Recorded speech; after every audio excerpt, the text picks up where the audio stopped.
Opinión Meridiana. Abierta a todos los venezolanos por Venevisión, tu canal independiente. El futuro del Colegio Nacional de Periodistas.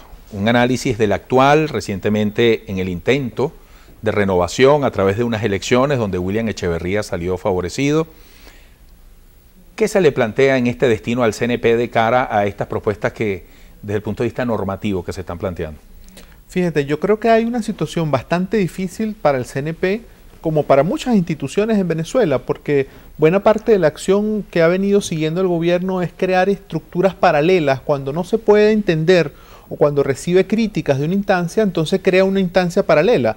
Parte de lo que estábamos comentando en relación a un reportaje que salió el día domingo, que fue bien importante en el diario El Universal, es que hay una actividad, digamos, de periodistas ligados al gobierno que están creando una suerte de un Consejo Nacional de la Comunicación que vendría a cumplir funciones paralelas a las del Colegio de Periodistas.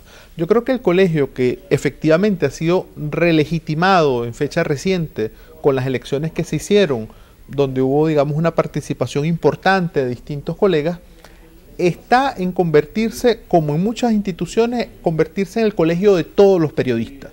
Creo que William y el equipo que dirige el colegio ha hecho un esfuerzo importante por condenar cuando hay agresiones contra periodistas de medios privados, pero también han sido muy enérgicos en condenar acciones o hechos de violencia cuando los afectados son periodistas de los medios del Estado, que es un aspecto que es importante. Es decir, en el contexto de polarización, de crispación, también están ocurriendo hechos de violencia contra periodistas que trabajan para los medios del Estado, y esos hechos también tienen que ser condenados de forma contundente, así sean cometidos por actores significativos de la oposición.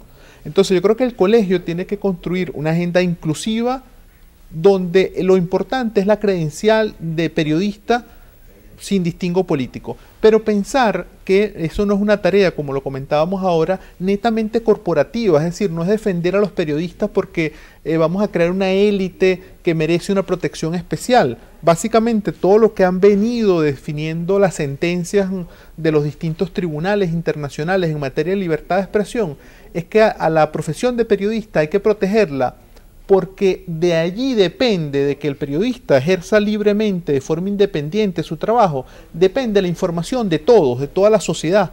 Es decir, hay que preservar un periodismo independiente y libre para que el conjunto de la sociedad pueda estar informado. Entonces no es defender a un colegio o defender a unos periodistas porque necesitan ellos una protección particular, sino que es tan importante esa profesión, y además en un contexto como el que estamos de polarización, de crispación política, que es importante defenderlos para que el conjunto de la sociedad tenga diversidad de opciones, y como lo hemos venido comentando tú y yo en otras ocasiones que hemos conversado, que el poder de decisión lo tenga el ciudadano. Es decir, si un ciudadano quiere ver Venevisión o quiere ver Venezolana de Televisión, que sea el ciudadano el que pueda escoger cuál medio ve, por cuál medio se informa. Es decir, que no sea una imposición o empresarial o una imposición política.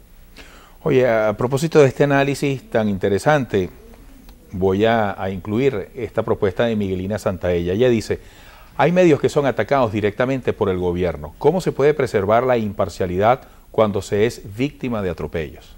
Es una tarea sin duda crucial. Hemos venido viendo que hay una cantidad de atropellos de forma mayoritaria, están ocurriendo contra medios privados, pero también han ocurrido atropellos contra medios del Estado. Yo creo que la labor de los medios tiene que estar en hacer honor a su nombre, es decir, construir el medio, ser el medio en un contexto como el que estamos, más allá de los hechos que puedan estar afectándolo. Es decir, si la lógica de los medios termina siendo, como a mí me atacaron a un periodista, entonces yo ahora me voy a parcializar en respuesta a ese ataque, evidentemente pierde su razón de ser, pierde su centro. Yo creo que el tema, digamos, de la palabra, lo que nos refiere medios, es a construir un espacio de mediación, un espacio central donde puedan confluir distintas opiniones. Yo creo que hacia allí deberían ir, aún en los hechos, aún en situaciones en las cuales esos medios estén siendo atacados. Es decir, la excusa de decir, porque soy atacado, entonces yo me parcializo, creo que no contribuye en nada a todo esto que estamos hablando de que haya un periodismo independiente, un periodismo no parcializado políticamente, un periodismo que a fin de cuentas sea libre. Oye, hemos hablado fundamentalmente de la radio y la televisión a propósito de la ley, pero ¿qué decir con respecto a la prensa escrita, que es tan interesante y además en gran medida fuente de inspiración y de agenda para los medios audiovisuales? Fíjate, yo creo, no tengo, digamos, información precisa al respecto, pero si uno analiza la tendencia que tiene el gobierno de generar leyes, de reformar leyes, es decir, a final de cuentas estamos ante un gobierno que muchas de las discusiones pasan por el aspecto legislativo, normativo. No sería nada extraño que veamos en un futuro una ley de prensa, es decir, una ley que regule el funcionamiento de los medios impresos. Han habido una cantidad, por ejemplo, de decisiones del Tribunal Supremo de Justicia, donde ya se está estableciendo en esas decisiones del tribunal que tiene que haber una suerte de intervención sobre las páginas de opinión de los periódicos, porque esos periódicos son desequilibrados, porque solamente le dan los puntos, le abren las puertas a unos ciertos articulistas, etcétera. Entonces, yo creo que por ahí podría venir, digamos, una decisión oficial. Me parecería, al igual que pensar en que se va a reformar la ley de responsabilidad social o que se vaya a reformar la ley del periodismo, me parecería un error político. Es decir, no creo que entrar a reformar el tema de los medios sea una prioridad en este año. Es decir, el país tiene otras muchas necesidades que entrar en toda una discusión sobre el carácter, digamos, de los medios en Venezuela. No creo que esa sea la prioridad para el país en las circunstancias que estamos viviendo. ¿Cómo analizas desde la investigación del comportamiento de los medios todo este aspecto legislativo, la libertad de expresión? ¿Cómo definirla o cuál sería su estatus en este momento? Yo creo que vivimos en Venezuela una libertad de expresión, sin duda hay libertad de expresión, es decir, esa es una discusión perenne que tengo con mis estudiantes, en los cuales muchos de ellos argumentan no hay libertad de expresión. Entonces uno coloca, digamos, algún periódico y eso, la propia existencia, digamos, de las contradicciones, de las críticas que se hacen, eso refleja que hay un espacio de libertad de expresión.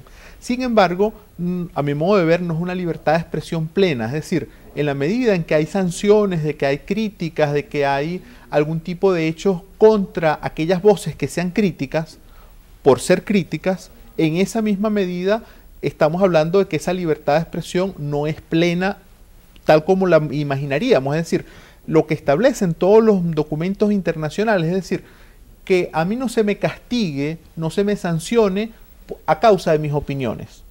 Eso en Venezuela, lamentablemente en algunos casos, vemos que no es así. Entonces tenemos una libertad de expresión importante, pero que no termina siendo plena en la medida en que hay algún tipo de sanciones contra aquellas voces que son críticas. Cañizales, gracias por esta visita, esperamos que se repita. Muchísimas gracias, Eduardo, y a toda la audiencia de ustedes.